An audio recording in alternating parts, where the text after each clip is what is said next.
Bonjour à tous, j'espère que vous allez bien. Moi c'est Justine et bienvenue sur cette chaîne YouTube. Aujourd'hui on va faire une recette très sympa que j'ai vue un petit peu sur Pinterest. Je vais vous mettre 2-3 petites photos par-ci par-là. C'est la tarte à la tomate, au chèvre frais, à la ricotta sur feuilles de briques. Ça a l'air vraiment super bon et du coup j'avais envie d'essayer ça avec vous tout simplement. Comme d'habitude, je vous laisse en barre d'infos toutes les doses au niveau des grammages, du nombre de feuilles de briques, etc. Et tout au long de la recette, je vais vous donner également quelques indications pour connaître les doses. Donc c'est parti! Ok, donc je viens de mettre mon four à préchauffer à 180 degrés et maintenant on va passer du coup aux ingrédients dont j'ai besoin. Donc pour faire cette petite tarte, on a besoin de 4 feuilles de briques, donc c'est parti.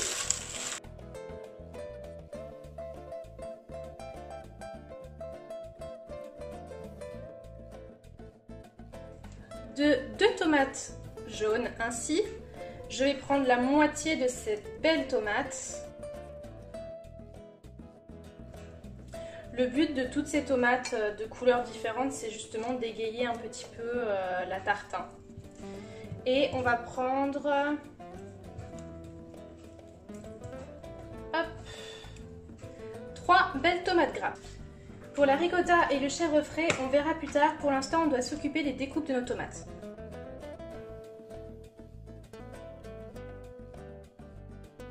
Alors moi, ce que je vous conseille au niveau de la découpe de vos tomates, c'est de faire des jolies rondelles, puisque c'est la première chose qu'on va voir quand on va regarder la tarte, tout simplement, et que si c'est joli, c'est mieux.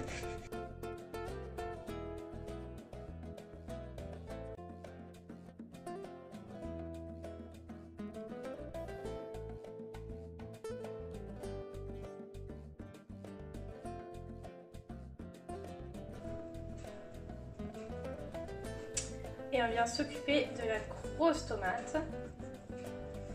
Hop. Donc elle, j'avoue, je l'ai pris parce qu'elle était d'une couleur un petit peu différente. Donc je me suis dit que ça allait faire sympa dans la tarte.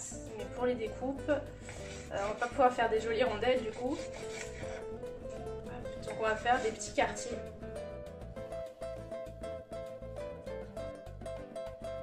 Ok, donc je vais me munir d'un grand plat comme ça qui va dans un four pour étaler les feuilles de briques tout simplement. Je vais d'abord mettre du papier sulfurisé au fond.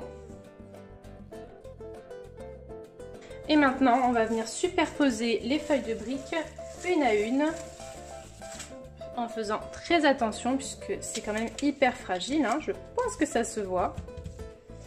Et moi je suis pour mettre un petit peu d'huile d'olive sur chaque couche. Donc comme vous pouvez le constater, je me suis munie d'un petit pinceau.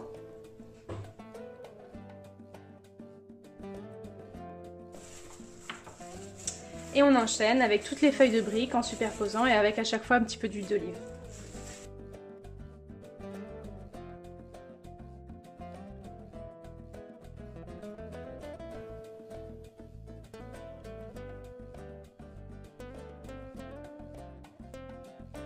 Ok, donc maintenant je vais venir m'occuper de ma ricotta, de mon chèvre frais, etc.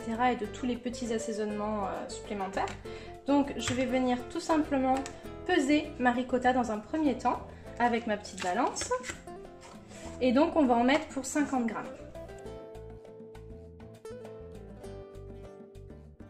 On va mettre maintenant pour 30 grammes de chèvre frais.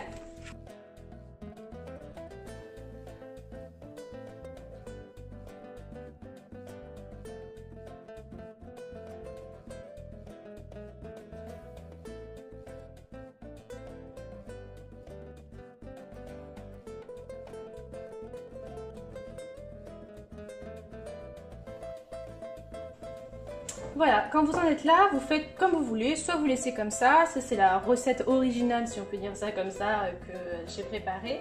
On va saler, poivrer un petit peu, sinon vous pouvez rajouter une petite lichette de jus de citron aussi. Le jus de citron est très sympa. Hop, donc un petit peu de sel et un petit peu de poivre.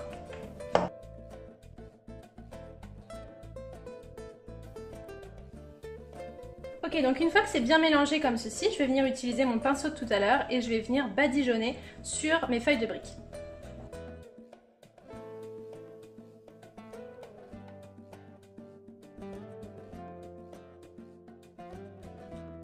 Voilà, donc maintenant que ça c'est fait, on va venir tout simplement mettre des petites tomates sur notre petite tarte et faire ça joliment.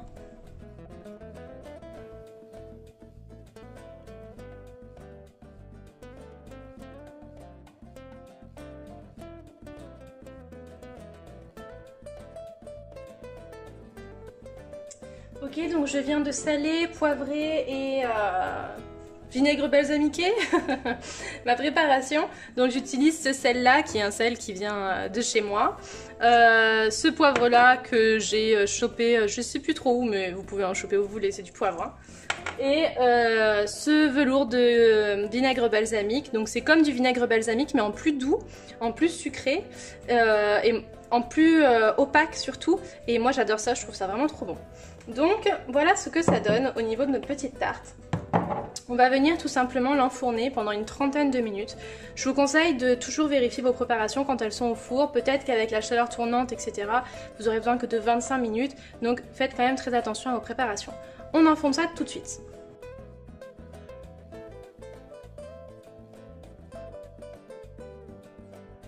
Voilà tout le monde, cette petite vidéo est maintenant terminée, j'espère qu'elle vous a plu. Je vous laisse avec des petits plans de ma petite tarte qui est magnifique et qui a l'air vraiment très très bonne. Si jamais cette vidéo vous a plu, je vous invite à vous abonner à ma chaîne YouTube, à me laisser un petit j'aime et un petit commentaire en dessous de la vidéo. N'hésitez pas également à me rejoindre sur les réseaux sociaux si le cœur vous en dit. Et moi je vous dis à bientôt dans une prochaine vidéo. Bye!